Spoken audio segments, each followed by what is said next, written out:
and look at what's happening to the towns all over the United States. And a lot of towns don't want to talk. It's not going to be Aurora or Springfield. A lot of towns don't want to talk about it because they're so embarrassed by it. In Springfield, they're eating the dogs, the people that came in. They're eating the cats. They're eating the pets of the people that live there. I just want to clarify here. You bring up Springfield, Ohio, and ABC News did reach out to the city manager there. He told us there have been no credible reports of specific claims of pets being harmed, injured, or abused by individuals within the immigrant community. Well, I've seen people on television. Let me just. First of all, fucking idiot. First of all, this is very funny, but before I get to the funny part, I got to say, this is a racist trope that has been around. They claim that Haitians eat cats or some stupid shit. I mean, if I need to tell you that's not true, you probably shouldn't be watching this show because it's absurd. Even if they did. I mean, what's the difference between a deer? Anyway, keep whatever. going. It doesn't matter. It's just a bigoted stereotype. It's obviously not true. Like post-fact society that so many people believe this.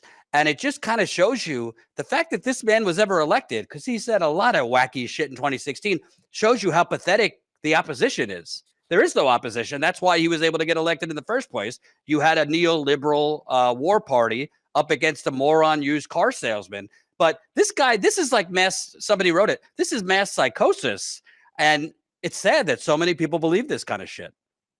Yeah, I mean, we're stuck, Jordan. I mean, first of all, I don't believe any of this, because if you listen to that and you think we're electing a president, if that's what you got from that this is about electing a president. I'm sorry. Would you stop it already? Just stop it or whatever. No, it's not racist. Stop it. How do you know it's not true? Don't patronize and virtues. How do you know the earth isn't flat, Jordan? Did you look? How did you know? How do you know it's not true? Hey, look up double negative and then stop watching, you moron. I'm sorry, Steve. I can't tell you. How do you know it's not true? Dude, that's not how journalism works. That's not how thinking works. You first are presented evidence. You don't just say, well, prove it's not true. Sorry. Go ahead. Yeah, you can't prove a negative. It's ridiculous. But, you know, the burden's on the fucking morons that say it's true. Show me the meal. I want to see the place setting. I want to see how they set the table. I want to see, do they put a pinch of paprika on it? Do they have a braised polenta? I want to see all the recipes. I want to see facts, not your fucking racist bullshit. Okay. I mean, the idea that a president running for office in this country, at which, folks, Jordan doesn't have to co-sign this. I'm saying it. I think this is all fucking theater. Okay.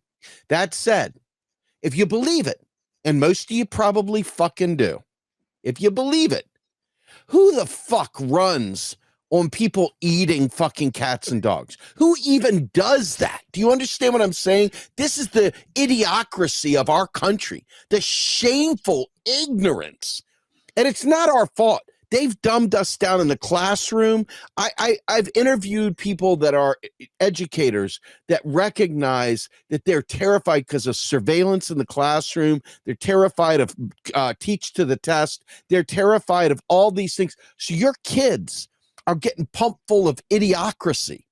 Okay, not because teachers aren't capable of teaching, but because of the fucking political bullshit that is served to fucking destroy our brains. They want us deaf, dumb, and stupid.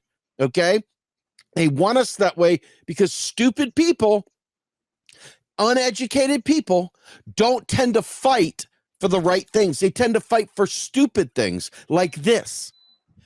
I want you to understand I think probably the most horrific thing about this is that right here, right now, the United States is using not only its military, but it's using its power of the dollar over the global South to force immigration up to the fucking United States by creating conditions so unbearable with debt arrangements that they can't get out of, that these people then come to the country.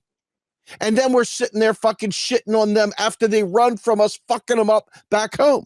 And no, it isn't their socialist leaders. It's the United fucking States fucking destroying countries with soft coups and other things. So before you get all hot and bothered about immigrants coming to the United States, God love them, why the fuck would they want to come here?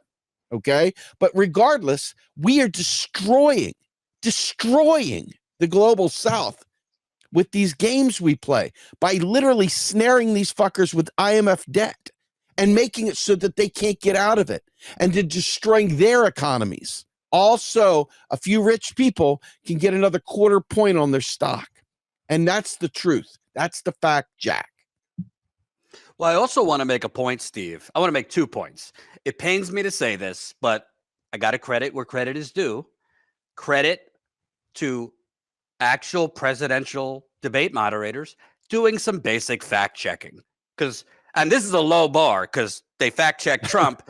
They could have also called out Kamala Harris on quite a bit. But at the very least, by my count, they fact checked Trump 3 times on just blinking red lights, smoke alarm, bullshit lies. And that has not always been the case. I mean, most of the debates I've watched, they just sit there and let them lie. They should have asked Kamala, well, what does an opportunity economy mean, Miss Vice President? Can you elaborate? They should have been a little bit more forceful. You've kind of moonwalked on every position you had just 4 years ago, faster than Michael Jackson. So what does it mean your values are the same? Because that's her law. That's her response for why she reversed herself on Medicare for all, reversed herself on fracking, reversed herself on everything. So it was a little biased in terms of they only fact check him. They didn't actually fact check her or challenge her, but credit that they actually did it. But number 2, to me, we have to also point out, this is also why the media, in its unwritten mission statement, will not present to you the third-party chances, the third-party choices. They will not present to you a Jill Stein. They will not present to you a Cornel West. If they, Marion, she wasn't third party, but an alternative, even running in the primary. They will not present to you even an RFK, who's neither of our cup of tea, because they know if they allowed Jill Stein on that stage, if they allowed Cornel West on that stage, even to a certain degree, if they allowed RFK Jr. on that stage, a Jesse Ventura, name someone, even if it's not a hardcore lefty, somebody kind of populist with some decent policies, Claudia de la Cruz. Well, they might be a lot more appealing to most Americans than the immigrants are eating the dogs, and hey, I'm middle class, opportunity economy, So clearly you see this is a race to the bottom, and that's why they are hiding from you the better options. I don't know your thoughts on that, but it's very clear to me. This is a case study, this debate, on why they only present 2 corporate extreme options, because they know, well, these other options might actually break through if we actually give them a fair shake.